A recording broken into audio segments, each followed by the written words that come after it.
Are we really the United States of America? Today, our divisions run deep. Sometimes it feels as if there is so little to truly unite us. We don't understand our history. We don't teach our history and the tough lessons that we've learned and that we've grown from. What if we, as a nation, took the time to reflect on the pivotal moments in history that made America the most prosperous and perhaps unique nation in the history of the world? There isn't a China dream. There isn't a Russia dream. There isn't an Argentinian dream. In all the countries of the world, and I've traveled to over half of them, the only place you ever hear of a dream is the American dream. It's the freedom to go out and choose what you want to do and then chase it. And that's the uniqueness of America, is that it allows people to be people. It's up to us to understand the founders' intentions, because the American dream was never meant only for them. The founders cared about what we think. The founders did this not only for themselves, but for their posterity. The founders knew that by doing the right thing and working hard, they could experience true freedom. So let's come together as one people and seek to understand all the implications of our American dream.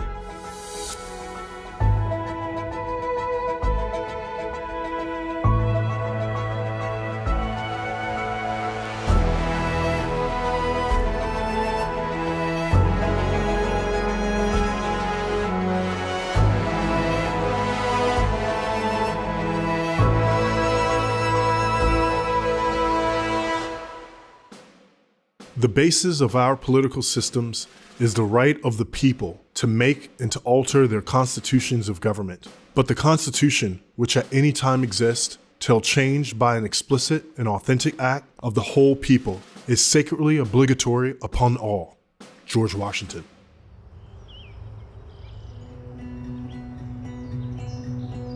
What comes to mind when you think of the American dream? A tired, outdated phrase? A campaign slogan? Fame and fortune? Well, the American dream, I think, to some extent has been mischaracterized as, who's the richest or who has the most things. Fundamental in the American dream is that it's your dream.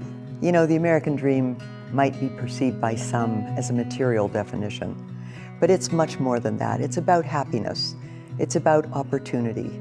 The American dream is being able to be successful however you define success. The American dream for one generation is different than another generation. The American dream for one individual on one street might be different for their next door neighbor. My daughter, from the earliest days I can remember talking about such things, it was she wanted to be a writer, and she ended up being a very successful writer. We've over-focused on that 1/10 of 1% that have achieved great financial success, and we've ignored my brother, who his whole life wanted to run a ranch. There's been many times when in the ups and downs of a career, I've wondered who is smarter, Randy or me, because he is very happy at what he does, and they live in a wide open place and kind of control their schedule a lot more than I do. So again, that's the great thing about America, is that we all have different things that drive us. We don't need to be the same. It is that element that allows us to reinvent ourselves continuously, to be able to say, my family may have come from this background, this neighborhood, poverty, different other social constructs, but we can dream, we can aspire, and we can achieve. That was the thing that attracted so many people to our shores from all over the place. And that's something that has to be fought to maintain.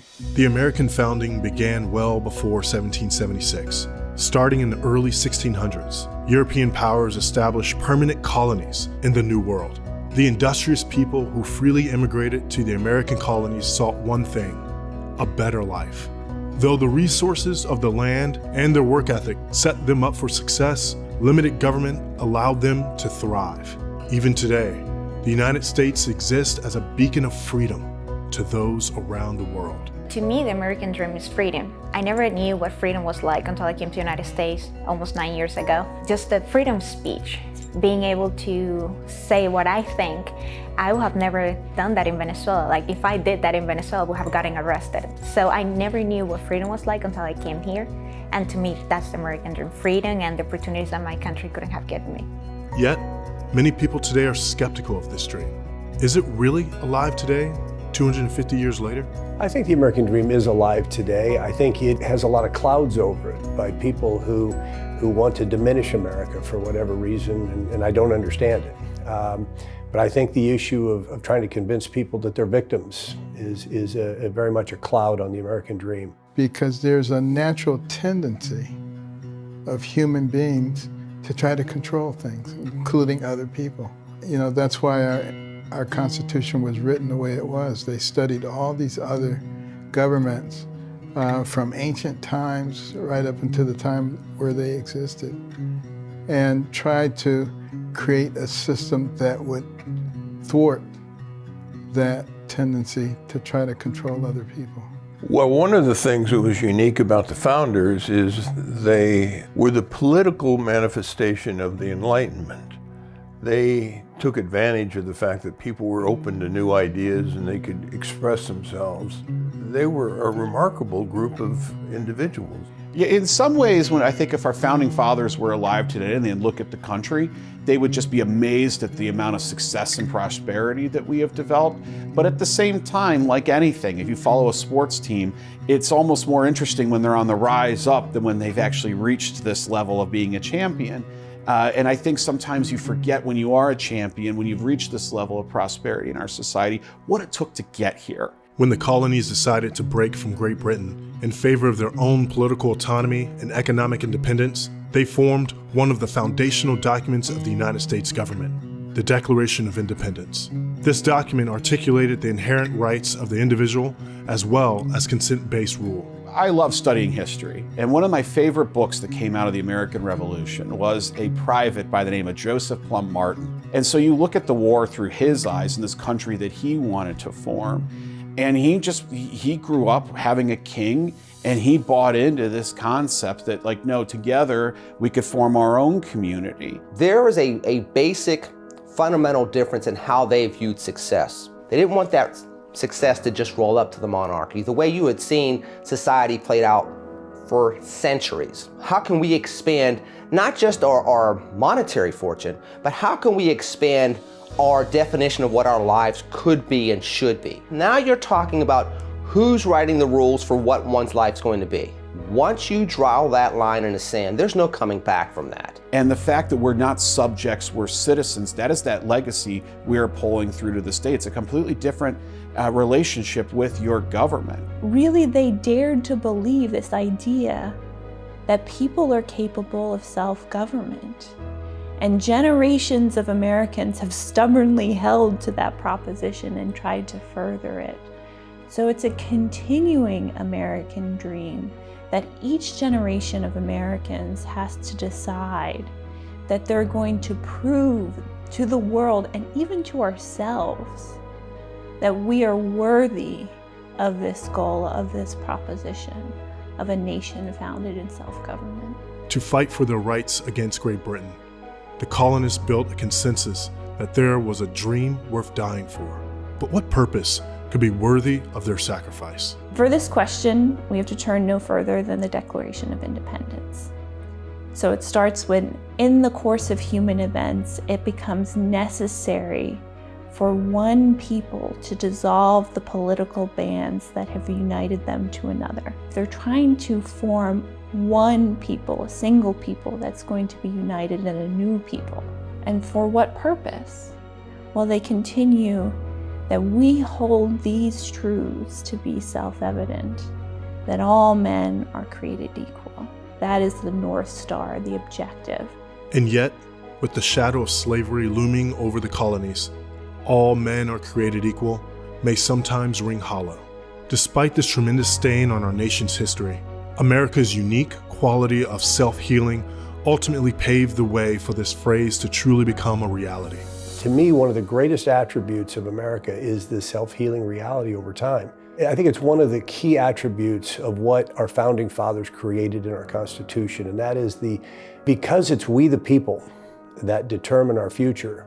As we as a society have grown, we identify items that trouble us, discrimination, slavery, and it allows our society to self-heal. It's not a fast process, but we get to do it. They are inviting future Americans, us, to take on the responsibility of this project and to realize a fuller realization of our principles. When Jefferson penned these words, "We are endowed by our Creator with certain unalienable rights, and among them is life, liberty, pursuit of happiness," I don't know whose face he may have had in mind when he penned those words, but I can guarantee you this, that the day that he did pen those words, he guaranteed a day would come when I, as the great-grandson of former slaves in this country, would be sitting here in a free America. But a free America is never guaranteed. It is up to us to carry the American dream forward. Because every generation of Americans has to decide if they're going to rededicate themselves to the American dream, to this proposition that people are capable of self-government, and decide if they're going to become a people who have the habits of a free people and inculcate those habits in themselves. Because this proposition always depended on a virtuous and informed people who had the habits of free government.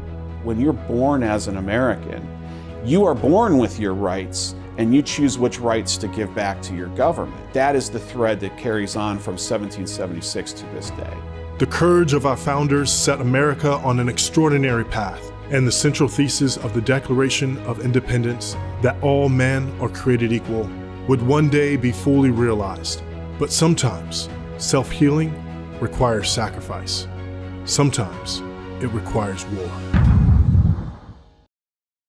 A turning point in American history, a time of great tragedy, but one that set a better course for the future. I honestly don't believe that a person, an American, can truthfully understand America without understanding the Civil War. The Civil War was bubbling up from the moment the Constitution was signed.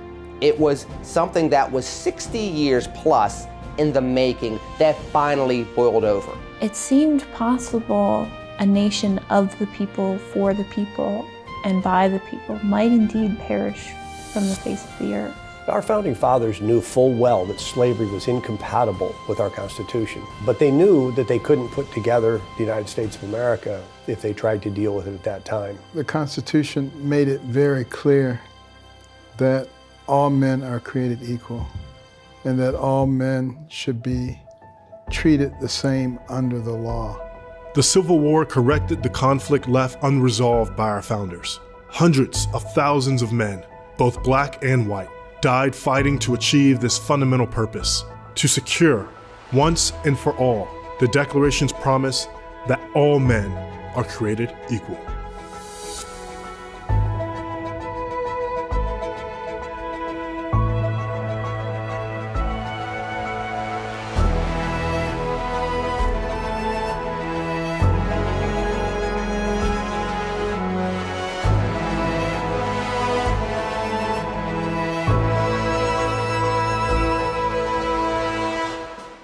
It is rather for us to be here, dedicated to the great task remaining before us, that from these honored dead we take increased devotion to that cause for which they gave the last full measure of devotion. That we here highly resolve that these dead shall not have died in vain, that this nation, under God, shall have a new birth of freedom, and that government of the people, by the people, for the people, shall not perish from the earth.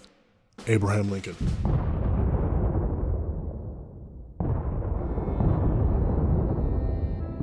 I think the two key promises made under our Constitution, freedom and equality of opportunity. Those two things, I think, allow us to be self-determinative of our own lives. In our founding documents, it talks about a more perfect union. It tells you that our founders knew that the union that they were putting together at the time was not perfect. It was far from it. But they realized that if we utilize these things and we learn from them as we go, that we would in fact be able to create a more perfect union. One of the original sins, obviously, of America is the way that African Americans have been treated. And unfortunately, it takes this really weird combination of cultural differences, economic necessities, and war. People forget that you have all these European countries fighting for economic dominance in the quote-unquote New World. Now bring that to the mix with another set of peoples with a completely different culture, free labor, that's going to allow the United States, this really small country that in an upset win beat the biggest empire in the world at the time, and allow for it to become this economic engine. At the Constitutional Convention, slavery is a very contentious issue. And it's not contentious on the question of morality. There are no delegates, perhaps with the exception of one, who argue for the morality of slavery. But it exists as an institution.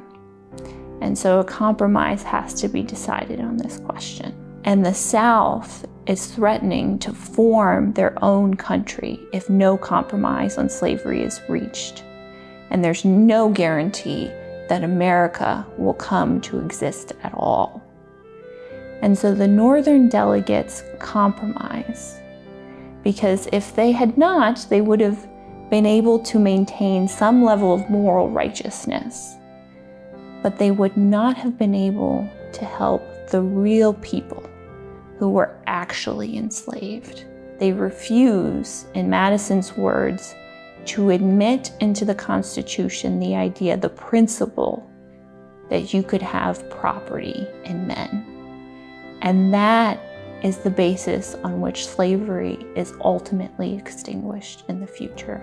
Well, you know, a lot of people want to say that slavery is something that's unique to the United States of America, and it makes us uniquely evil. They obviously don't know much about history, because every civilization since there's been the written history of mankind has had to deal with slavery.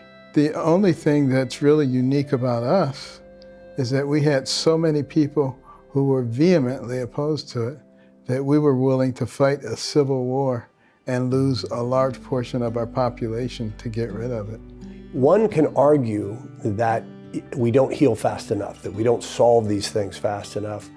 And I think that's a fair reality, but it also is recognizing that our founding fathers wanted us to make big decisions based on consensus. And so it takes time. It takes time to bring people together. The conflict over slavery in America perhaps hit a tipping point when, in 1857, the Supreme Court made their infamous ruling on Dred Scott v. Sandford. No longer could Americans ignore the bleak contrast between their ideals and their reality. The Dred Scott case basically involved a slave that was taken from slave territory to free territory and back to slave territory. Now, the ongoing horrible legacy of the Dred Scott case was not so much that Dred Scott was determined to have remained a slave because of the laws of Missouri, but more so that the court basically ruled in a 7-2 ruling that the Constitution was not written with African Americans in mind, and therefore any right that an African American, and at that time an African or a person of African descent, because they were not American, brought to the court, it was not worthy of being honored. There was precedent all the way back to the 1600s and the early 1700s of people of African descent going to the court system, demanding rights, being able to free themselves by way of the court system 100 years prior to the Dred Scott decision.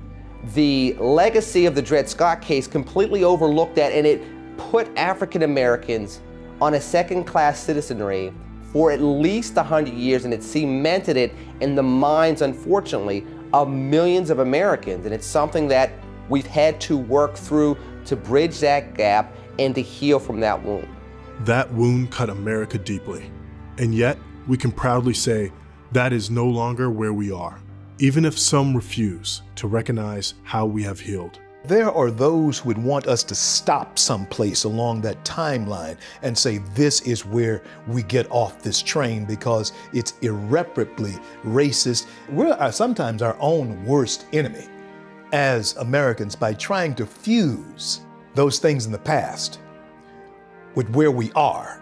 The war itself proved complicated. Through the smoke of battle, objectives were not always clear. Both sides believed that they were defending something important for their future. In my family history, back in Ohio, we have an ancestor, John Temple, who fought for the Ohio in the Civil War. And it's just such a fascinating period in our history. Too often on the books, we focus on the generals and the politicians, and we don't really spend that much time focusing on the people who actually fought in that conflict. And it was a very personal conflict for them, because so many people like my ancestor in the North could have very easily have been from the South, from South Carolina, from Georgia. They were fighting for their neighbors and fighting for their families and fighting for what they perceived to be their home. And I think it's important that when you study history is to understand you can follow the grand narratives, but you can't forget about the personal experiences that people were having. The sacrifice of over 750,000 Americans brought the American way of life into harmony with the intentions of the founders and encouraged us with new examples of the American dream. So I've got several unknown founding fathers and people from our history that this country wouldn't be what it is. And when I think of Robert Smalls, this is someone that we should all know about. He's one of the most amazing historical figures. Robert Smalls is an escaped slave that went from being a slave to serving in the House of Representatives. He's not one of the only ones that did that, but he epitomizes the ability of people to be something different in America within one generation. Not only did he come to influence the future course of the war by arguing with Lincoln that black soldiers should be able to fight, but then he became rich. He created his own businesses and he moved back to the South. He ended up being the founder of the South Carolina Republican Party. He is like the best of America, which is you come from a very hard beginning, but you overcome all your obstacles to reach your full human potential. Though the war finally drew to a close, tragically, President Lincoln did not live to see the full effects of Union victory, as John Wilkes Booth assassinated him just days after Robert E. Lee surrendered. Lee himself lost everything, even his home becoming the final resting place for Union soldiers as Arlington National Cemetery. But Lee, unlike Booth, exemplified a path towards healing. The most interesting thing to me about General Lee is what happened after the war was over, after he had lost the war. And he basically signaled to his soldiers, he could have said, men, scatter and become guerrillas. And if that would have happened, the Civil War would have dragged on another 5, 10. It could almost still be going to this day. I just think of what that must have been like and the courage that would have taken from him to tell his soldiers who did every sacrifice imaginable in their cause. And then when they were defeated to say, okay, look, now it's time to heal this country and to be Americans. General Lee wanted to become an American citizen again. He apologized for his role in the Confederacy. He served as a college president and he wanted to make amends. There's a chance to be redeemed in America if people look for that opportunity. And if Lee can do it, people could do it after the Civil War, and people can do it after Jim Crow, and people can do it after the turbulent 1960s. We should be doing the same thing. The ratification of the 13th, 14th, and 15th Amendments that overturned Dred Scott and granted citizenship and the right to vote to blacks allowed all Americans to partake in the promise of the Declaration of Independence, proving the strength of the American system. The very fact of the Civil War that half of this country went to war with the other half and put their sons and daughters at risk in that war to do away with slavery is probably the greatest example the earth has ever seen of people willing to self-heal. But that's the real benefit of the way our Constitution works. The Founding Fathers knew extremely well the difference between a plurality, a vote for electing an official who you will get to vote on again in 2, 4, or 6 years, versus consensus. They wanted our Constitution to be consensus-based, that the bulk of America, and that's why to amend the Constitution, it takes getting 3/4 of the states to approve an amendment. There's this new rise of trying to portray the Constitution as a pro-slavery document. I think the objective is to taint the Constitution itself. And if you're able to taint the Constitution and the principles of the American founding to such a degree that they seem unrecoverable, then you actually open up the opportunity for those ideas to be replaced by something else. Though resolving this stain on our nation was possible only through the blood and suffering of civil war, the goal was right and just, and ultimately proved the true value of our Constitution. It admits our flaws. It says that there are times where we've gotten things wrong. The Dred Scott case obviously was something that we got wrong. Plessy versus Ferguson is obviously something that we got wrong. Instances of Jim Crow and segregation at the same exact time when African Americans are veterans in world wars are things we obviously got wrong. I think it's important when you study our history. Yes, we have great and tremendous points in our history, but we also have tragedies. That's history. It's a mix of the two, and too often we focus on the good side, don't look at the bad, or we focus on all in the bad, don't look at any of the good. But when you look at our American history, what ends up happening because of our system and because of our values, it seems we get through those bad periods, and when the bad period's over, you're in a better place as a nation. We do self-correct. The truth of the matter is, if you don't teach the history of slavery, you don't teach the history of racism, you don't teach the history of sexism, you don't talk about the cultural differences that both made us a strong nation but also divided us, how do you learn the lessons of history to move forward? And how more so do you find the civic pride to say, wow, our forefathers really messed it up in this regard, but we found a way to be a more perfect union afterwards? There's inspiration in that. The transition away from slavery and towards the rebuilding of the American nation was a period defined by the principle of creative destruction. What was old and inefficient was uprooted to make room for something better. After the divisive era of the Civil War, America began a new chapter, full of promise. At the turn of the century, the world buzzed with excitement as new industry turned mere dreams into reality. And what the revolution did in the economy was give opportunity to millions of people that didn't have the opportunity to advance economically. That's exactly what transpired during the course of the Industrial Revolution. America started seeing its full potential and started claiming it. But radical shifts in the economy also led to radical pushback from new ideologies that would threaten the very principles of the American dream.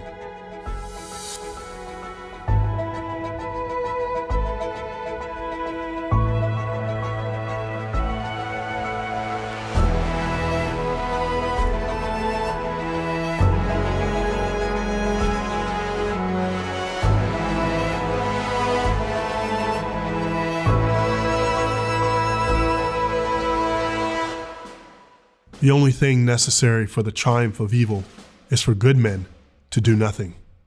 Edmund Burke.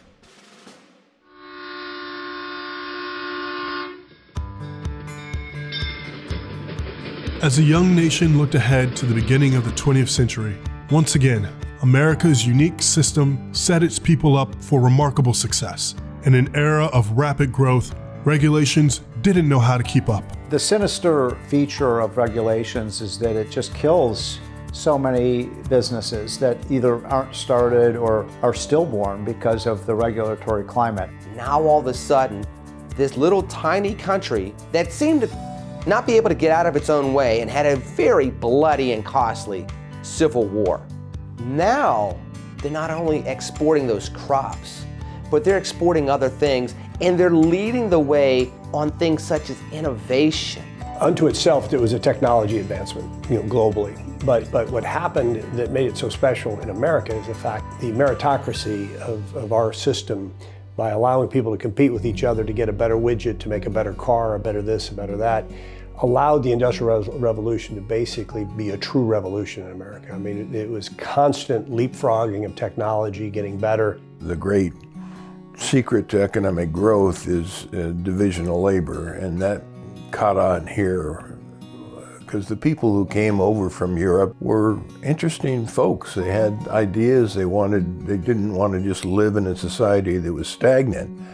And given the freedom of the Enlightenment and the Declaration of Independence, and then subsequently the Constitution, they had lots of opportunities. The timing was perfect for the creation of America that we live in today. We used advanced mechanization. We were able to build the steam engine and automobiles and electric power and mass production of goods and services, which radically improved living standards, especially in the United States. I mean, you saw a doubling in the wealth and living standards of Americans. The Industrial Revolution wasn't just about building steel and things like that, but it was also an energy revolution. That's something I like to remind people of because, it was the availability of cheap and abundant energy, which was basically at that time coal and electric power and steam engines and things like that, that made the mass production of agriculture and goods and services possible.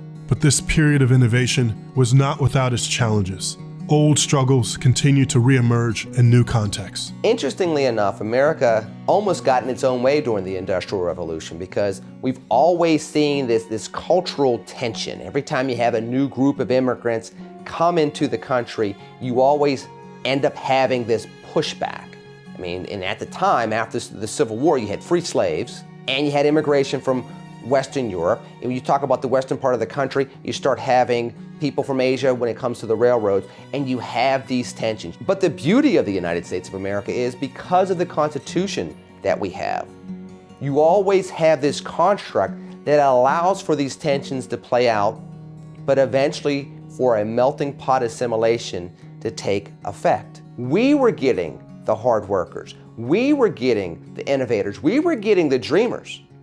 They were leaving Eastern Europe, Germany, France, Spain, Britain, Ireland. We benefited from that. As Americans realized their true potential under the limited government that created the conditions for innovation and business to flourish, some philosophers failed to understand this new way of life. Karl Marx was a political philosopher who had concluded that society was divided between the elites and the proletariat. He was a horrible force in the history of the world, in my view, a man who had a fundamental misunderstanding of how economies work. He looked at it as the world is basically constructed by way of social classes, which all boils down to what job do you have, what do you provide to society, and how does that all come together? People focus on the economic part of Marx, but more importantly, he views society wrong, and he views human nature wrong. He does not view our ability to change our path at an instant. If you go by Marxism and the basic Marxist philosophy of how human beings work and act, Abraham Lincoln's always a backwoods lawyer. He never becomes president of the United States. He was a guy that lost most of his life. Marx lived in a very rigid society that he locked himself in, and he ended up locking much of Eastern Europe in for decades. After Marx's death, his theories of socialism and communism and other forms of drastic government overreach they would inspire led to the theft of life, liberty, and the pursuit of happiness for millions of people abroad.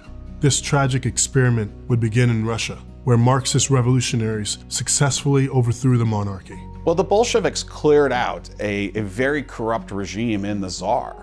And I think one of the lessons I take from that is that people who were feeling oppressed in Russia, they had no love for the Tsar. So whoever was going to take out the Tsar, okay, we're fine with them, but meet the new boss same as the old boss. And this is a story throughout history. I mean, you look at places like Iran today, the Shah was perceived as being heavy-handed, and he was overthrown, and you put in the new regime, and the new regime is even more heavy-handed than the previous one. What Adolf Hitler learned indirectly by looking at what transpired to his east was that there was a need, quote unquote, for a strong state. And we must also always have an adversary. That became the Jews. What you find is that there's no second chance. In America, we're a land of second chances. You don't have second chances. There's just a final solution. Number two, there's no opportunity for you to grow and contribute. Part of the reason why the Germans lost World War II is because a lot of German Jews who might have wanted to contribute to the greatness of Germany prior to Nazism left the nation because they saw where it was going. America, even through its own flaws, always found a way to say, if you believe in America, you can contribute here. I studied in Europe for several years of my life, and one of the places I lived was Poland. And I got to experience firsthand, because I was there just a few years after the Berlin Wall fell, what happened with communism and what that then unleashed. But if you go back to 1917 and you go the Russian Revolution, what that unleashed in Europe was this problem where you had extreme leftism, socialism, communism on one side, and the reaction to it was extreme fascist movements, these Nazi movements. Because you didn't have a middle to come to, society would flow back and forth between these extremes. And that's an important lesson for us, because in the United States, we've managed to check those two extremes to make sure that you're focusing in on the majority of the population. Our system allows the majority to have its voice. If you don't have some of the changes that came about during the Industrial Revolution, do you have the manpower to build up an army? Because we had a very small army going into World War I. Would we have had the manpower or the willpower to be able to defeat Germany and Germany's allies in those two world wars? I would say the answer is no. In stark contrast to Europe, America created a society that was stable, where those who find success by the very nature of the system benefit those around them. I've always said that, in terms of wealth disparity, it's not necessarily a bad thing. In fact, it's a good thing. I mean, I'm glad we have Elon Musk and Bill Gates and Jeff Bezos. These people have created enormous opportunities for everybody. Marxists are very frustrated by that, I think, because empirically it's hard to argue against the system of capitalism. We see it, frankly, still today. The technology advancements in the last 30, 40 years I'm 65, but I was the last engineering class to use a slide rule. We didn't have calculators when I graduated. And it's unbelievable what's taken place. But that Industrial Revolution occurred around the world, but it was a true revolution in America because we had the freedom to chase it. And we had the free enterprise system that allowed people to come from any part of our society and actually take part in it, advance it, and move it in the right direction. Innovation fundamentally transformed the lives of people both in the United States and around the globe. But as America reached new heights, unchecked government expansion threatened to undermine the efforts of the hardworking men and women living out their American dream. Once the government sticks its fingers in something, it becomes entrenched. It's much easier to stop government from getting involved in an area than to stop its expansion. Society is a balance between liberty and security. And when you want more security, you're going to have less liberty. The encroachment of government overreach dominated the first half of the 20th century. Little by little, the federal government assumed more power, limiting the economic possibilities of a free market and robbing many of the American dream.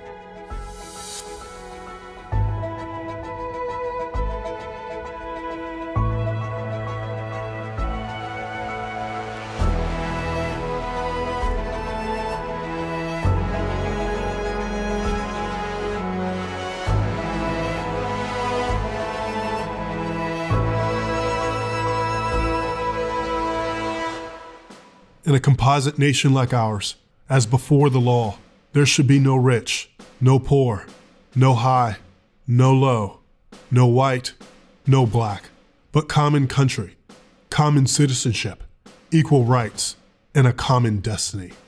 Frederick Douglass.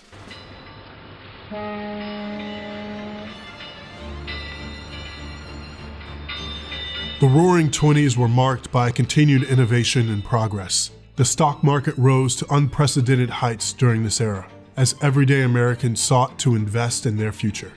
But by the end of the decade, this epic boom ended in a catastrophic bust, providing the opportunity for a new leader to set a drastically different path for the federal government. Well, the stock market collapse was incredibly severe. That happened, of course, in October of 1929. Hoover raised taxes massively. He increased tariffs, which was one of the things that really created a global economic crisis. And when Hoover was up for re-election, the unemployment rate was over 20%. So of course he was going to be defeated.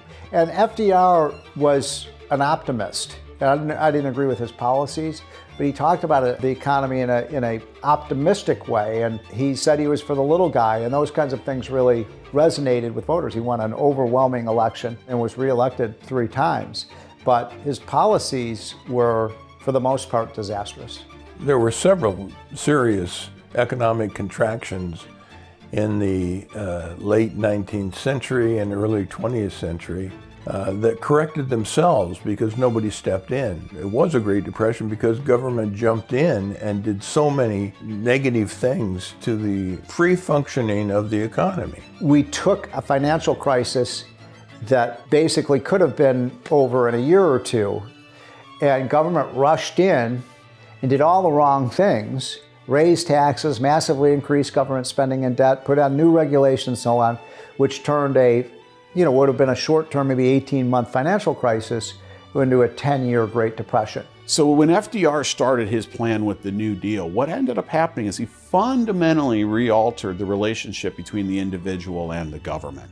He had a vision of, it was almost like European socialism or fascism, where you kind of take care of people from cradle to grave. And that wasn't the way that America was set up. In many respects, we're still dealing with the aftershocks of that, because it's pretty hard to have a society that is going to basically take care of you from start to finish and still be a society based on liberty. And so I would argue that FDR set us off on a way that started valuing security over liberty, and we've been trying to reestablish that balance ever since. I mean, one of the great mythologies, of course, of history is that the Franklin Roosevelt New Deal worked. No, it didn't. It didn't work. Even 8 years after Franklin Roosevelt was president, we still had double-digit unemployment. How is that a success by any means? And by the way, Herbert Hoover, of course, one of our worst presidents, did a lot of wrong things as well. So policy mistakes can turn a short-term crisis into a long-term crisis, and often do. President Roosevelt created a new labyrinth of bureaucracy that was completely foreign to our Constitution, giving himself control over the decisions of private banks, setting both wages and prices, and artificially micromanaging every aspect of the economy from the top down. This radical response to the Great Depression set a precedent for unchecked government that would continue to haunt Americans to this day. Taking the Constitution seriously is something that we don't do anymore. You hear a lot of rhetoric about the Constitution, but not much understanding of what it implies. It is designed to limit government. It doesn't give people control over everything. It does control the government. That's what the founders understood, the framers understood. As James Madison said, crisis is the rallying cry of the tyrant. Government uses crisis to expand its powers. And we saw that in spades in the COVID pandemic, where government used COVID as an excuse to take on extraordinary powers, extraordinary increases in government spending. The government now could tell you, they were setting curfews, telling you if you could go outside your home. They were telling businesses whether they could stay open or not. They were telling businesses how many workers they could hire. They were shutting down parks, they were shutting down churches, they were shutting down playgrounds and schools. That was all justified because of a crisis. I often think that the hardest thing for a leader to do is restraint. And particularly a politician, when they get elected, they often get elected promising to do something. And often, the greatest thing a politician can do is actually not to do anything. If there is an economic crisis, let it work itself out. Just take a step back. Create the space for the private sector and individuals to solve these very problems. To me, that's what a leader really knows what to do. They know when to act and when not to act. But I think for politicians, one of the strongest things they could do is actually their actions maybe should be about shrinking the government, should be shrinking the regulatory framework, should be about shrinking taxation, so that you can open up this space for the private sector and individuals to solve our problems. It tends to be that wealth and job creation happens when the government is in retreat, not when it's expanding. Because the government can only spend $1 if it takes $1 away from a private citizen or a private business. Government doesn't stimulate, it destimulates. So all throughout American history, we have this system, this constitutional system, and it's always going to be challenged. And I know 100 years from now into the future, it will continue to be challenged. That's part of what happens. So the strength of our system is when it does face a challenge, how resilient is it? And so when FDR started to try to do things such as court packing, there was this pushback both from the legal side, but also politically. There were some people that was like, okay, things are going too far. While the shift in our government structure never fully went away, post-war America did see a drift back towards liberty. The remarkable recovery that ensued proved that a limited government creates a climate for economic success. One of the things that hasn't been discussed so much is how much of the New Deal was repealed after World War II, which I would argue is one of the reasons that you started having so much economic success in the post-war era in the 50s into the 60s. So following the Great Depression, everyone remembers in their textbooks all these ABC organizations.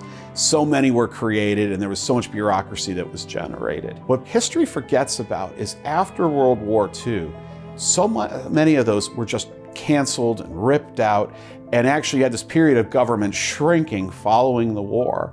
And then you also had the loosening of all the wartime restrictions and all this pent-up demand, and that just pushed growth in the 50s and into the 60s. We saw the biggest decline in government in the history of the United States. So in 1946, 45 or 46, government was like 46% of our economy. By 1948, it was down to like 12%. So that massive downshifting of government freed up all these resources for a ferocious post-World War II recovery, which flies in the whole face of the Keynesian idea that you need more government spending. No, the economy exploded when we cut government. A dollar not spent by the government is a dollar that can be spent by a private entrepreneur or a private business. So that post-World War II boom kind of crashed when it hit some of the inflationary problems with the Vietnam War. You also had industries that were very competitive in the 50s and 60s, but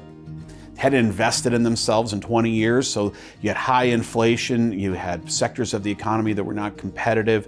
You had a lot of problems and a lot of stagnation. And I remember my parents telling me stories of 20% interest rates trying to buy homes. In that economic environment, there was no incentive to innovate.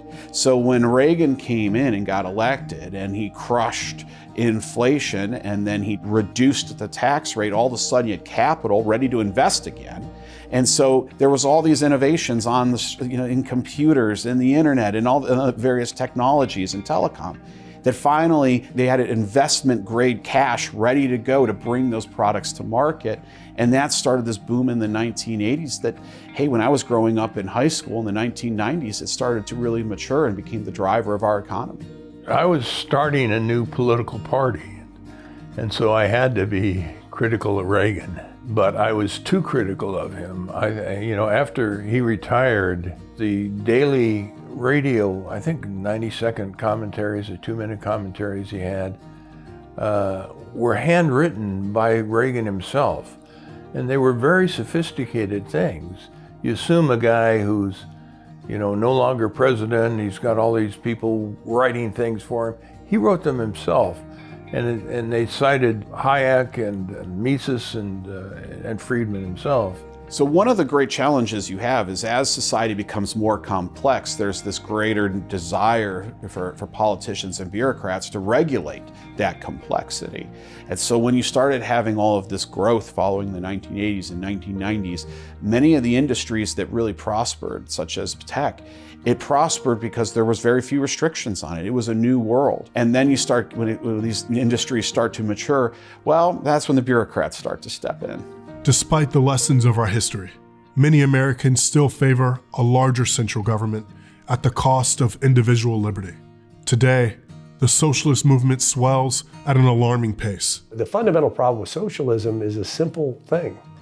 We're not all the same. If we were all the same, if we all could just be programmed, socialism would be great, because then we could dictate, okay, you do this, you do that, we'll all get the same money, everyone would be great. When you talk about it that way, people realize how silly the notion of socialism is. And yet here we are again we actually have senators in the United States Senate that put socialist on their business card. I find that fascinating. So every single time you have a massive challenge, whether it be a war or an economic recession, there's this temptation to get out there and fix the problem, and we're gonna have some kind of new policy, and somehow the system wasn't working.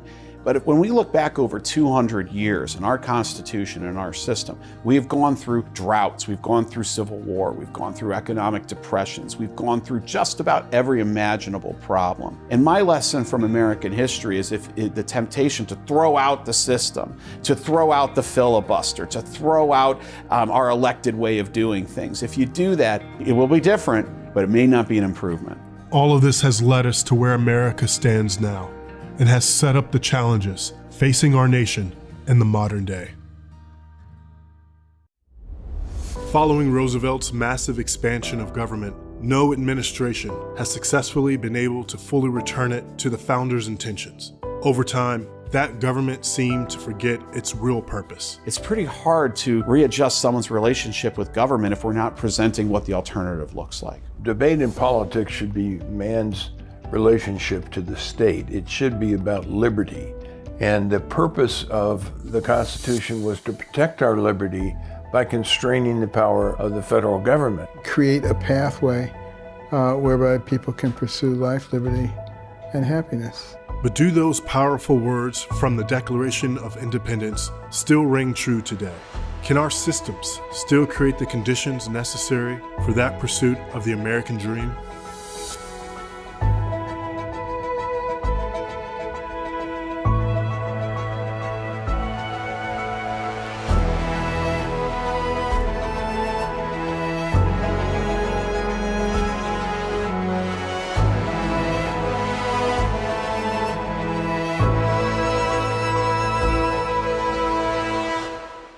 A people that values its privileges above its principles soon loses both. Dwight Eisenhower.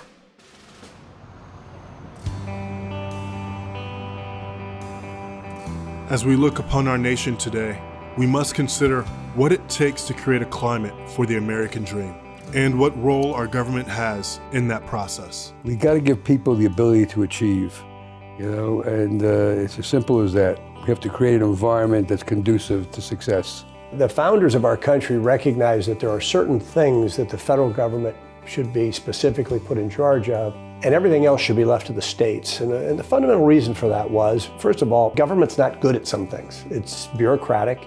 It's not a negative about a government per se, it's just the nature of the animal. And therefore, keeping things closer to the voter will always be better. And that was their premise. That's the reason we have 50 states, mayors, county government, etc. One of the great challenges in this debate between liberty and security is that too often people just rush to security. And now we're getting to a point where if it's a pandemic or if it's an economic slowdown, that you rely on the government to try and pull yourself out of it. That's not how our society was set up. In an attempt to find solutions to the Great Depression, government expanded dramatically, and then the welfare system dramatically expanded in the 60s. The reality of that is it's put more burden upon every American, put more power in federal bureaucrats that aren't as close to the voters, aren't responsive to the voters in many ways.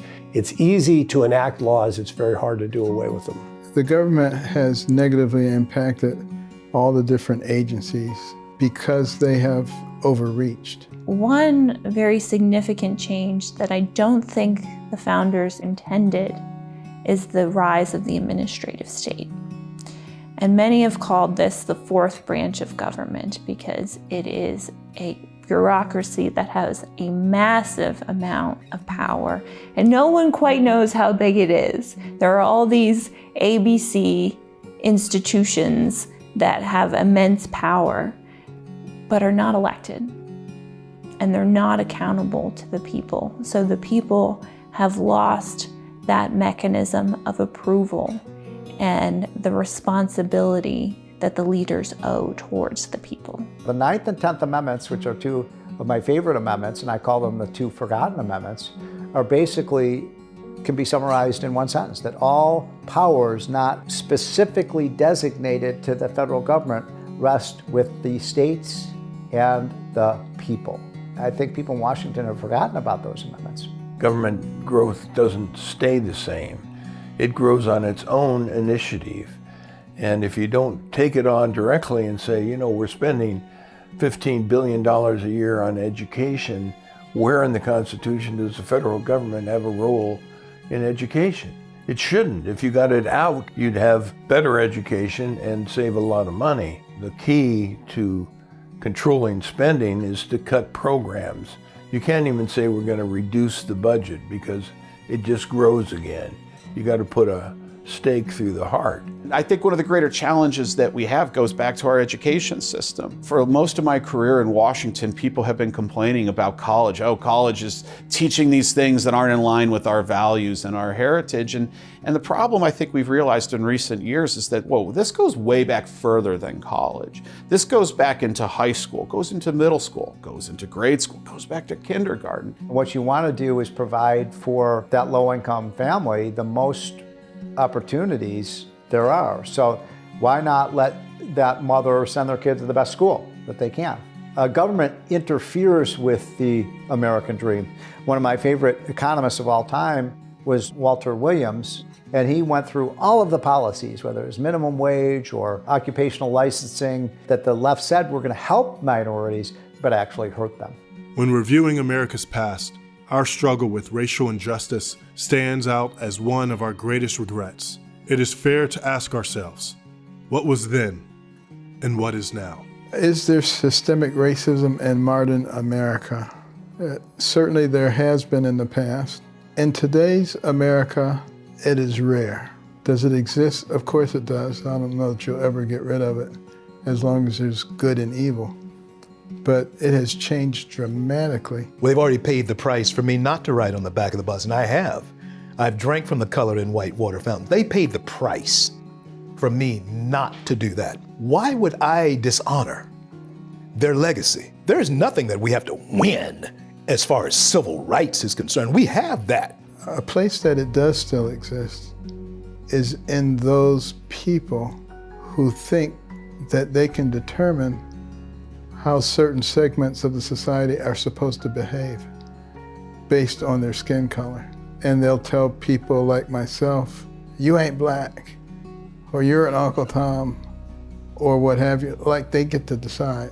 Though issues of race often prove divisive, perhaps no more so than entitlements, seemingly well-intended government programs take trillions of dollars out of the pockets of hardworking Americans and leave the financial security of the next generation in question. Social Security is an evil system that requires people to participate in a plan over which they have no control.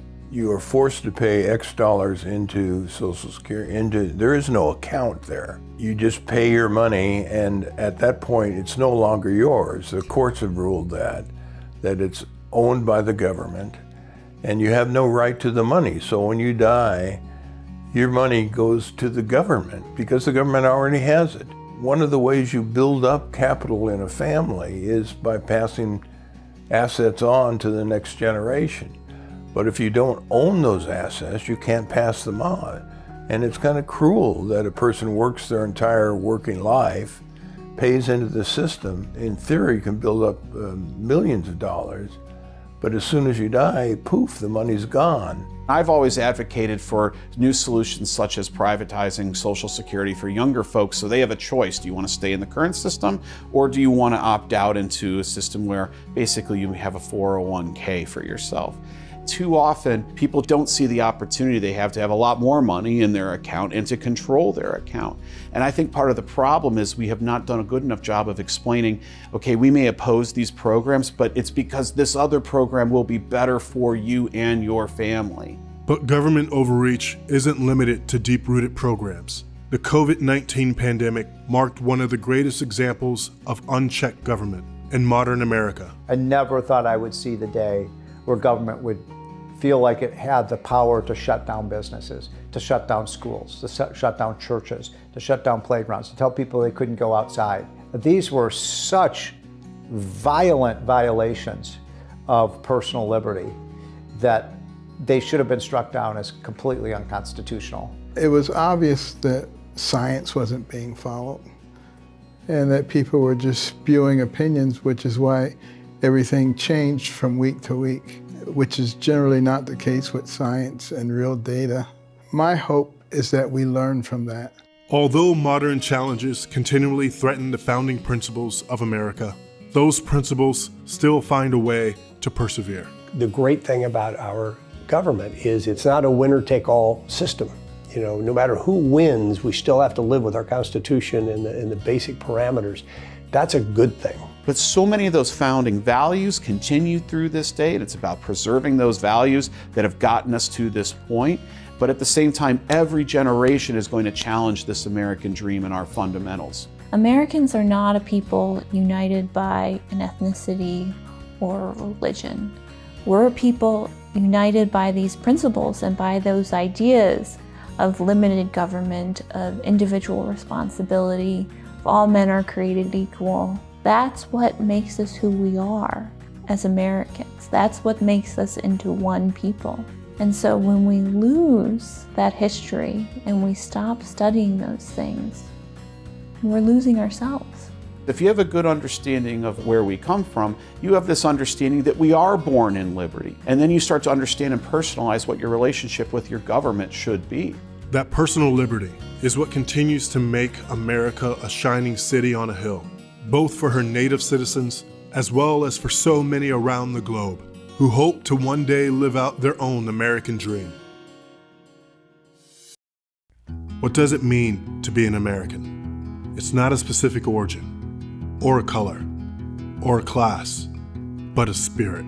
America boasts a population of remarkable people that make her great, and not all of them started their journeys on American soil. The majority of immigrants that came to this country legally, it's because they knew what the American dream is, and they knew what American means. We appreciate this country because we know what it's like to live in a country where we don't have those opportunities, and we don't take it for granted. We're gonna do anything to make sure the United States never falls into the hands of those people that destroyed my country. The values of the United States are recognized by people from other nations who dream of a better life. If done right, immigration will only strengthen us and better allow for all Americans to pursue the American dream.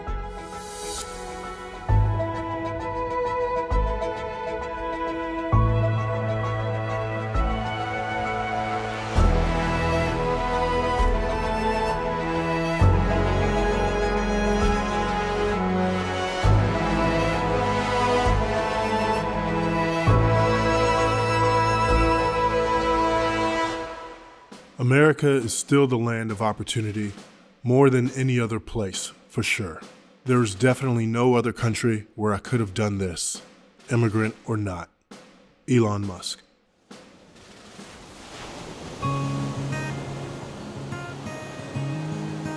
Beginning all the way back with the arrival of the Mayflower in 1620, our nation has always been a land of immigrants. Long before such a term even existed, people were coming here to pursue their American dream. For those who grew up in the United States, it has become so easy to take individual liberty for granted. But America is still recognized today as a refuge by those yearning to breathe free. Life in Venezuela was a little bit tough. When Maduro won the election, I graduated from high school a month after I came to the United States. It was hard to say bye to my family because I didn't know when I was going to see them again.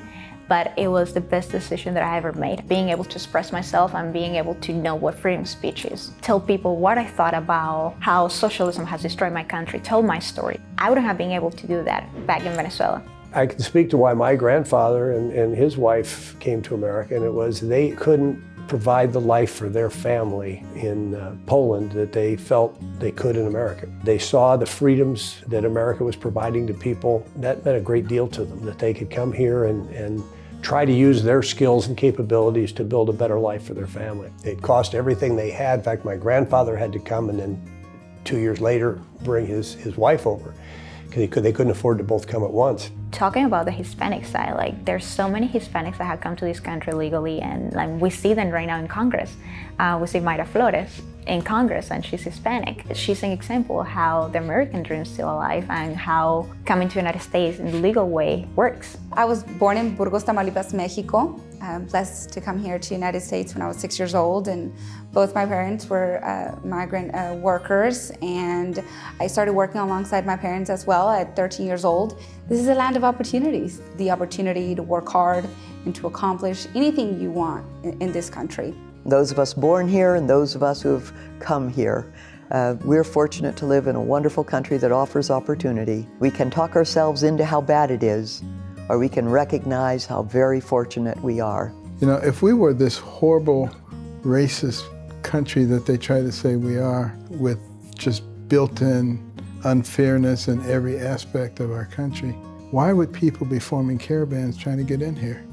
And when they got in here, wouldn't they call all their friends and relatives and say, don't come here, this is the worst place ever? That's not what's happening at all. In fact, more people are coming. Immigration's a really complicated issue when you think about a country like America that's so successful, and I wish other people could have that same thing. The problem is if America just opens its borders and says, okay, everybody just come here, they will, and there's no way to manage that. I'm a benefit of immigration, and I think immigration is absolutely critical to our future. But it needs to be legal immigration, it needs to be managed properly. Meritocracy should play into that. People should not come here for free things.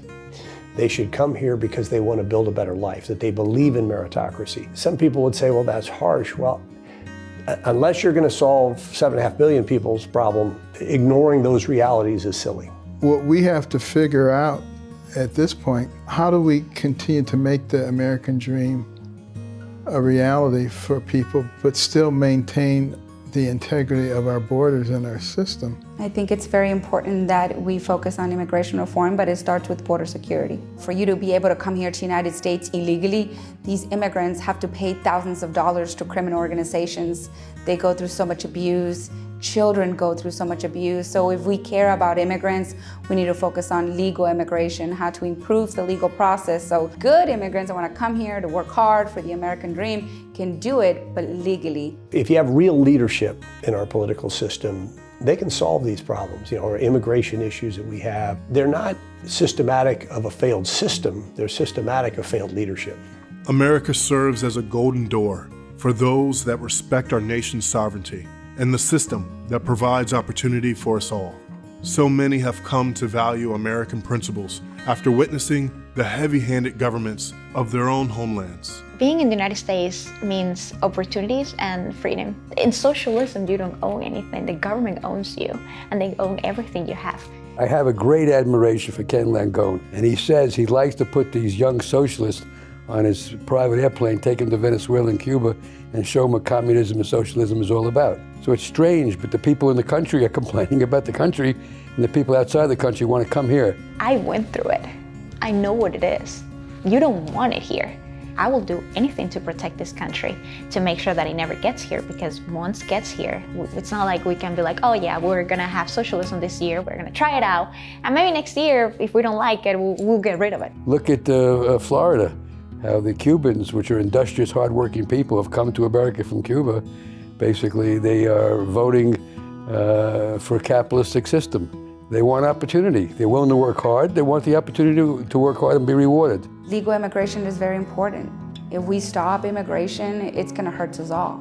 So many of them come here, again, to work hard. We have a serious labor shortage in this country, and they're not afraid to do any work in this country, so it's important. This generation is the generation that will be fighting for those rights until the day they die. Now that I came to the United States, I have freedom of speech, I have opportunities, because I never had that. And I have it now. I don't want to lose it. Like, one thing that I always say is that I don't have the time to pack my bags and go to another country, because if we lose freedom in the United States, there is no other country to go to. There's just nothing. Like, if we lose the United States, we lose everything. The strength of America exists in the skills, talents, and character of her people. But that strength is threatened when we choose identity politics over meritocracy. My father was enormously proud to be a Polish American, but he was an American first. And the beauty of America historically is that we're a melting pot. Polish Americans weren't immediately embraced into our society. Irish Americans, Italian Americans, German Americans, they all went through a period where they had to find their foundation, if you will, in their place. It's part of human nature. Something different takes a while to get used to. But now we're actually trying to turn the clock back and say, okay, let's separate everybody again. And I think it's fine for people to respect their heritage, but if you're an American citizen, that's first. The United States is a country of immigrants. We've faced waves and waves of immigration. But if you look at that, what's common is that America's always attracted the best and the brightest from across the world. These are people who have left their homelands because they want to achieve something better for themselves. So if that's what your focus is on immigration, is bringing in those who are going to immediately be contributing to your economy, that makes us all stronger. America's perseverance has never yet failed. It has seen our nation through the trials of our past, but will it be enough to get us through the threats to our future? Our history demonstrates that America has always come back stronger, no matter the threats she faces. But the prosperous nation we know today is never guaranteed, and the challenges that confront us are ever growing. What we have right now internally is more of a desire to win arguments in social media or debates on the floor of Congress in gerrymandered districts than we do resolving some of the most complex issues that our nation's facing. So if we're going to preserve the American dream, we have to realize what we're up against. We have to realize what those things are and how do we fight them. That is the question we must ask ourselves if we are to preserve our extraordinary system and allow for future generations to carry on the American dream.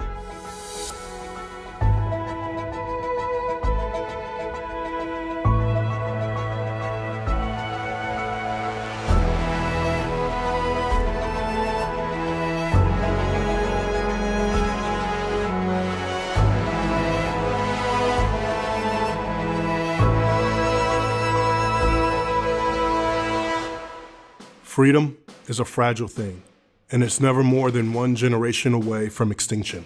It is not ours by way of inheritance. It must be fought for and defended constantly by each generation. For it comes only once to a people, and those in world history who have known freedom and then lost it have never known it again. Ronald Reagan. No justice! No peace! No justice! No peace!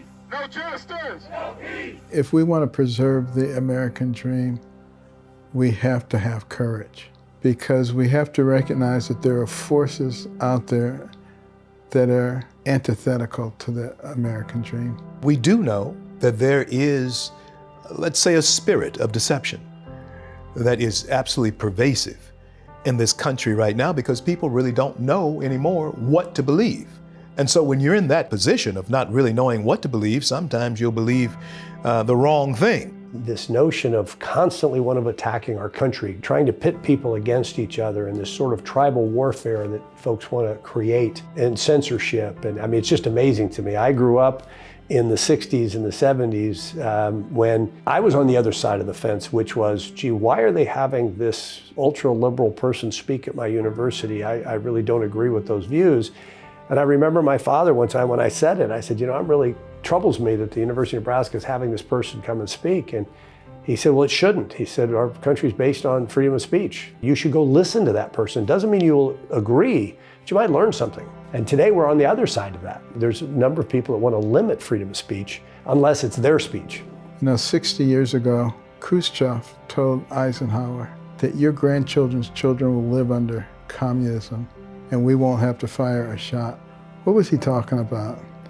Well, he realized that all you have to do is gain control of the educational system so you can indoctrinate the kids, gain control of the media so that you could spoon feed the people what you wanted them to hear and shield them from what you didn't want them to hear, replace faith in God with faith in government, and raise the national debt to such astronomical levels that you could justify massive taxation, redistribution of wealth, and complete dependency on the government. When you have a society that doesn't know itself, not only does it not know its weaknesses, but it doesn't know its strengths. And it also does not understand its obligations to history or to the future. Because I think if people really understand the history of our country, the foundation, the Constitution, and why it works, it makes you patriotic. We don't know our story. If we were to tell the American story, it's a story of triumph.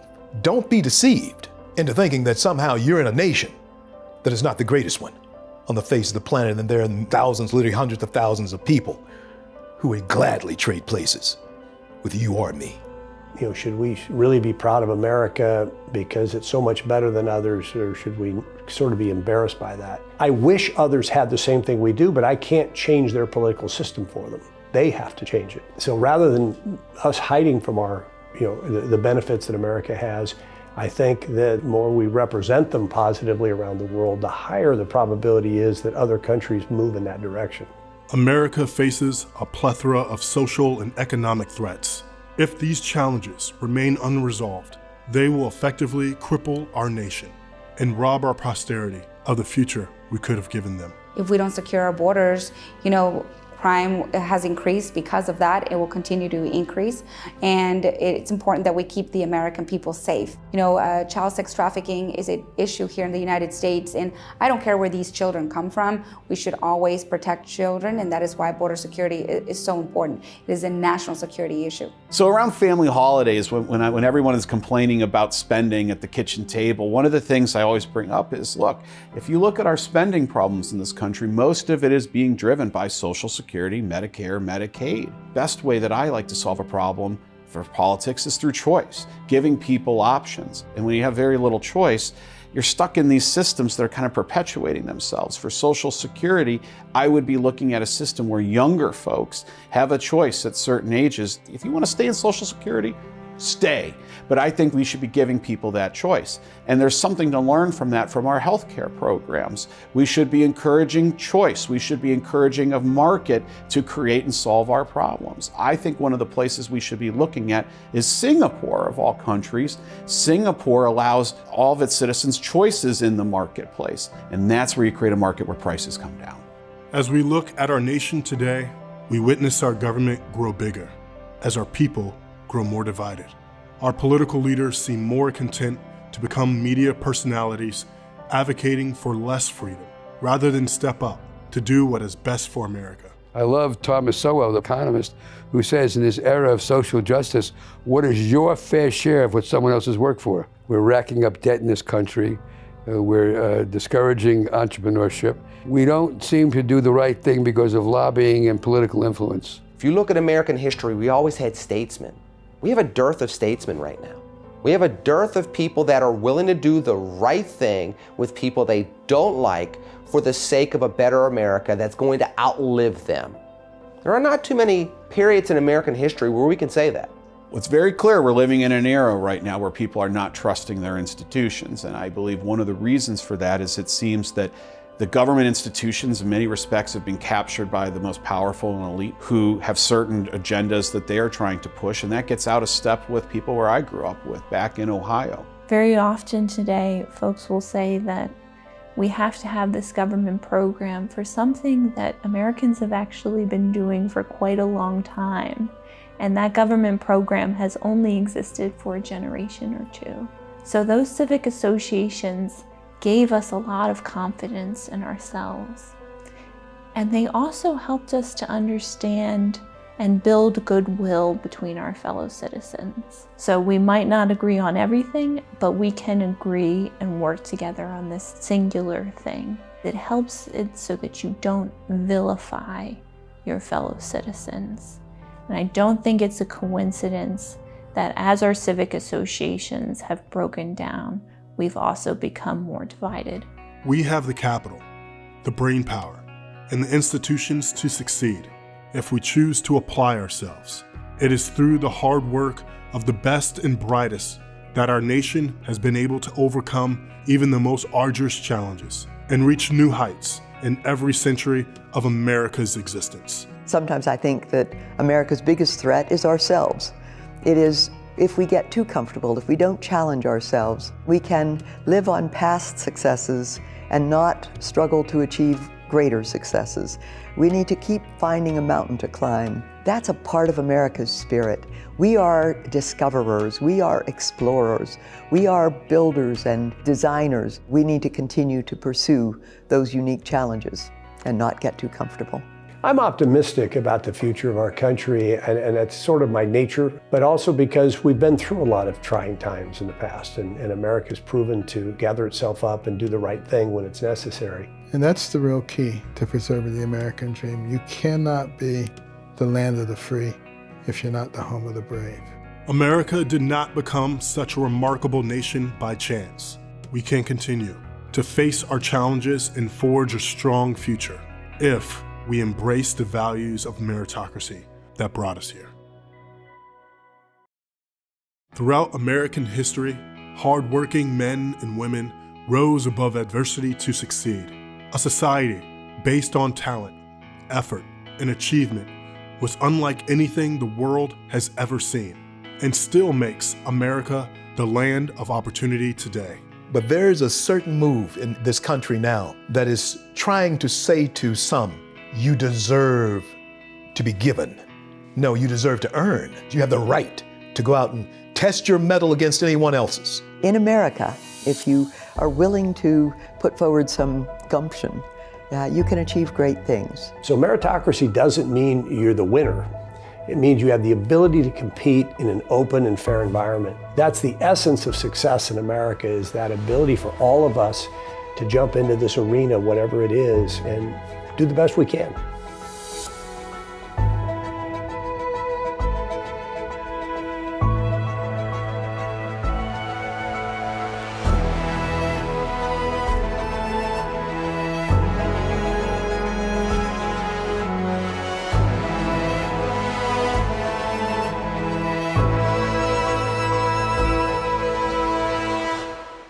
Live honestly and honorably within the limits and to the limits of your own ability, and give thanks to the men and women whose greater ability has made such a magnificent world possible for you.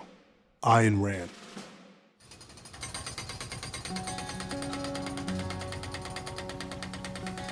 The American system is based on the idea that people, through their own merit, can earn success.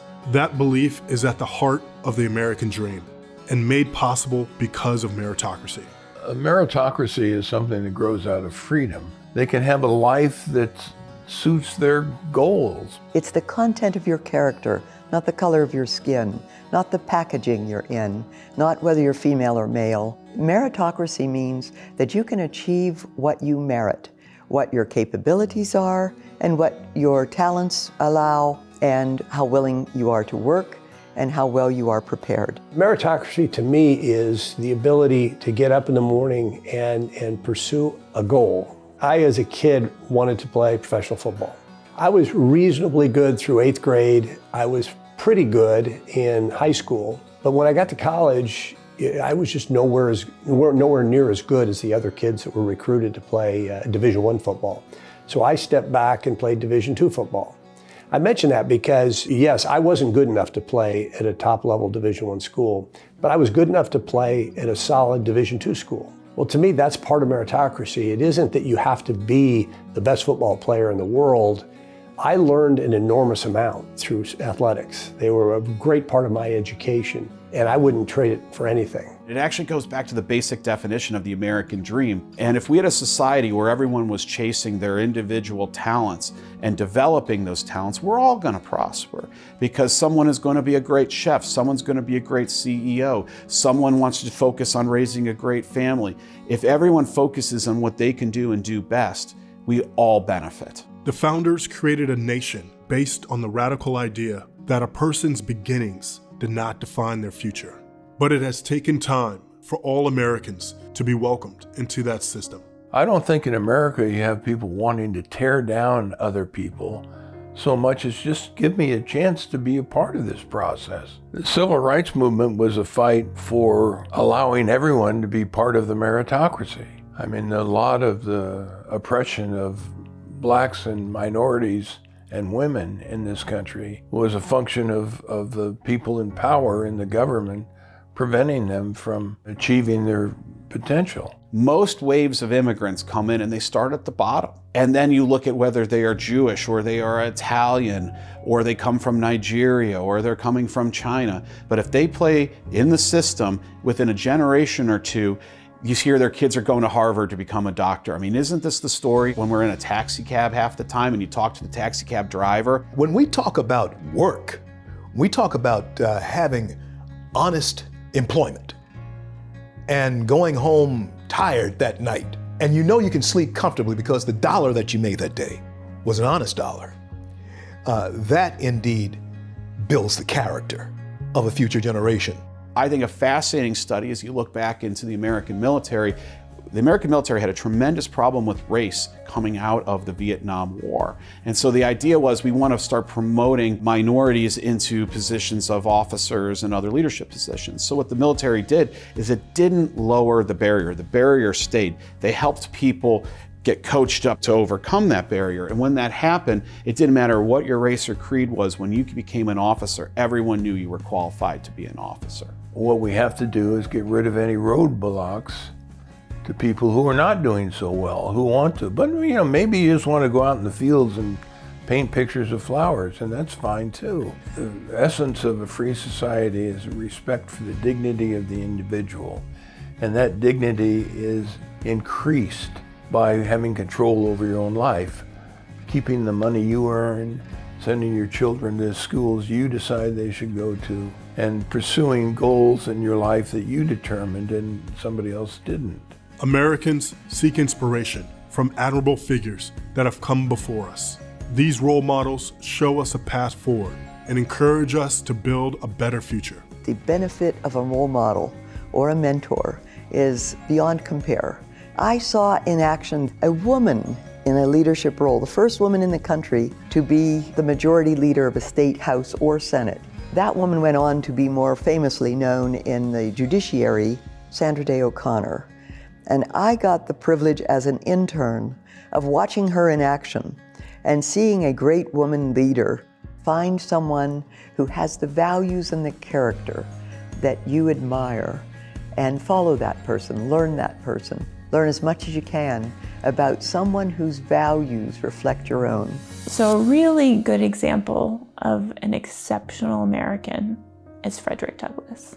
Frederick Douglass was born a slave, so he has every reason to be resentful, to think that America has done nothing for him and that he owes her nothing. And Frederick Douglass actually leaves. He goes to Britain, but he returns and he fights for the American dream, for his fellow citizens to realize self-government and to be freed from slavery.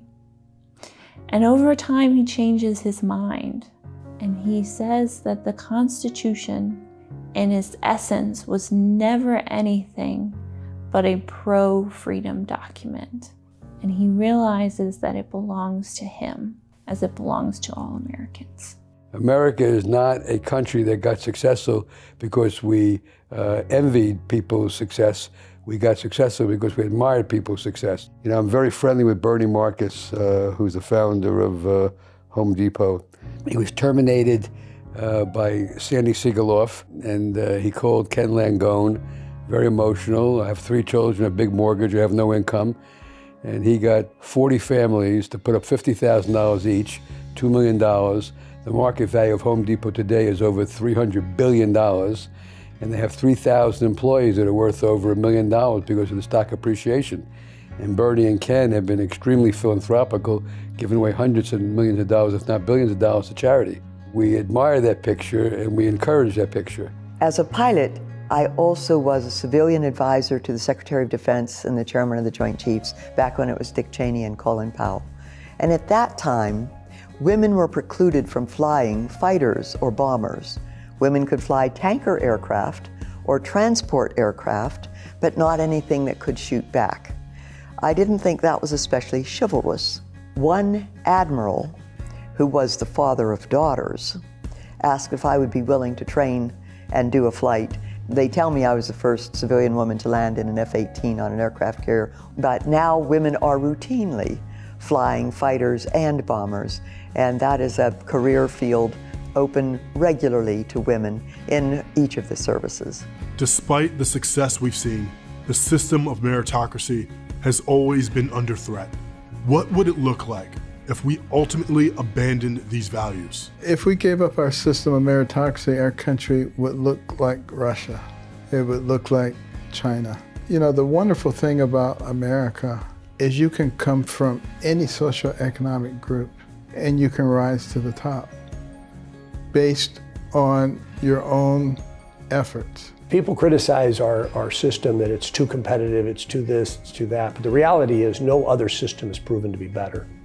And that's just a fact. You can have all kinds of theoretical discussions that people talk about, well, but if you tweak socialism this way, No, the Founding Fathers, to their credit, were brilliant in their ability to see human nature, to see that people will make mistakes. They formed a government that could take people that are fallible and yet not allow them to destroy our country. It's an amazing system they put together, and we should be extremely careful when we change the basic institutions that they put in place, because they've been time-tested. Meritocracy has allowed for some of the greatest cultural and technological innovations in history. Today, it falls upon us to uphold the values of the American dream and to restore it to its full glory for ourselves and future generations. We've looked at the successes, the failures, the challenges, but what lies ahead?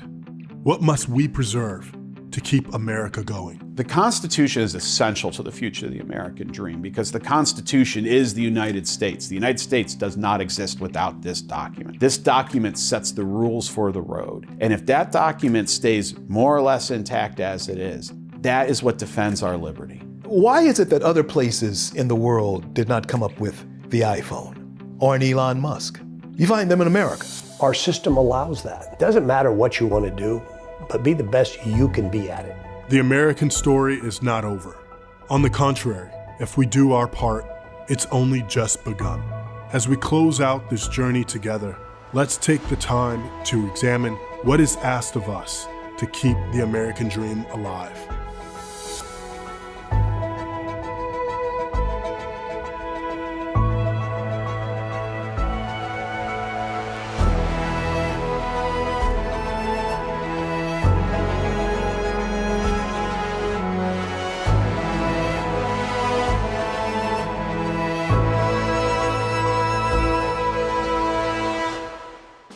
I say to you today, my friends, so even though we face the difficulties of today and tomorrow, I still have a dream.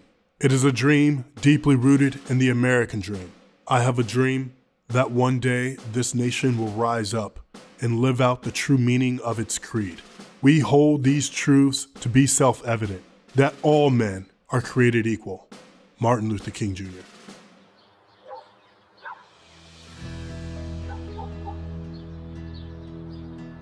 The American dream is more than just material wealth.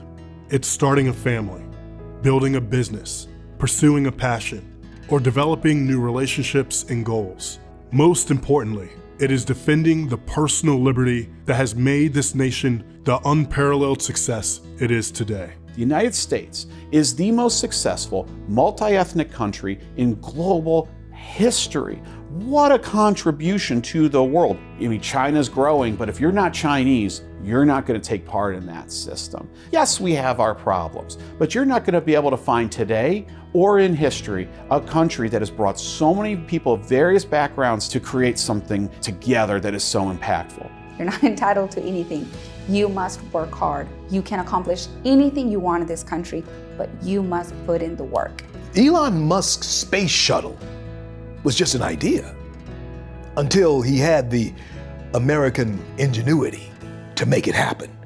And whether it's a space shuttle or whether it's someone who's just opened up a new business on the corner, even though you may not be able to see what your dream is, you know that if in fact you dream long enough in America, you can make that happen. Every generation has to take a look at the institutions, whether they're cultural, whether they're educational, whether they're political, whether they're economic, and it has to adjust those institutions for the world that they live in. That's kind of our challenge right now. Winston Churchill famously said, "The main vice of capitalism is the uneven distribution of prosperity. The main vice of socialism is the equal distribution of misery." There is not a socialist country in the world that's more successful than the United States. In the Constitution, it takes time to pass a law. It has to go through the House and through the Senate, and then it is signed by the President, and it's all very cumbersome. But that's on purpose, because the idea is to slow things down so that people have time to deliberate and come to a reasoned consensus. Americans become a people that reflexively and instinctively turn to persuasion to solve a problem rather than force. And that's not always the case throughout human history, and it isn't the case in other parts of the world today. But the American values of persuasion and dialogue seem to have faded today. We don't talk to each other. We demonize.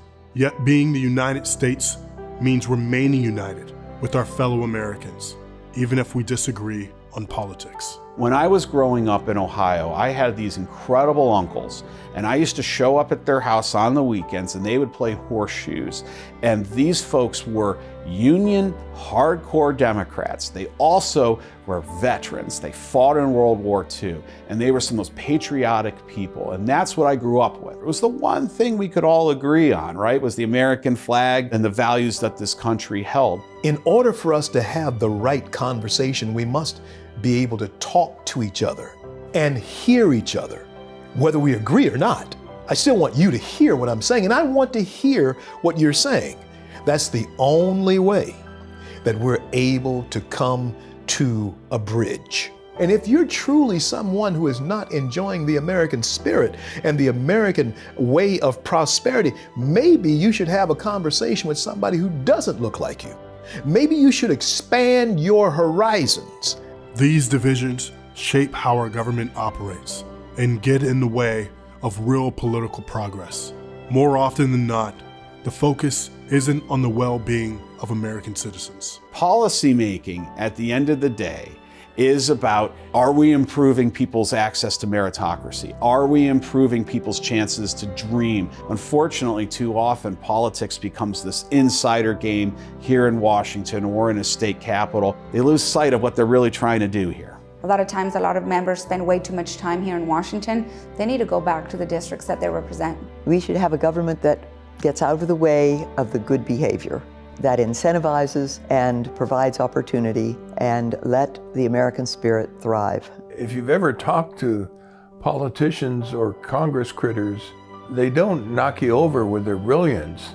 This whole idea that there's some government solution to our problems as a society is mistaken. Despite the rhetoric we hear, it is not the government that provides solutions to our problems. It is individuals using their own talents and resources to make their communities a better place. You know, American young people are filled with optimism and filled with spirit and drive. We need to nurture that. We need to inspire that. We need to provide role models that show the opportunity that America provides. I'm very involved with scholarships for young kids of adversity. Many of these kids don't have parents.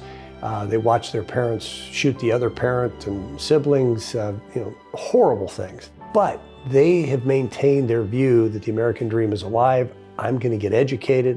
They get themselves through high school. The least we can do is find a way to help them. We ask the kids each year, what are the things that our generation has done that you don't understand and why they haven't been fixed? The number one response from these kids every year is, how have you allowed welfare to trap so many generations of people? And don't you realize that you're not helping people? Because they're coming from that world and they think it's a disaster. They recognize helping hands, they recognize those things are good, but teaching people to be unmotivated is harmful to them, not helpful.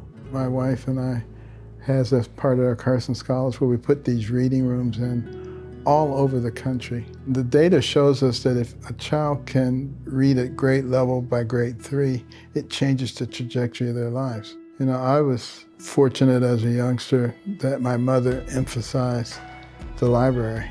Even though we were very poor, could never afford to do anything that cost money. You could go to the library, it was free of charge, and there were all these books, and it just opened up the whole world to me.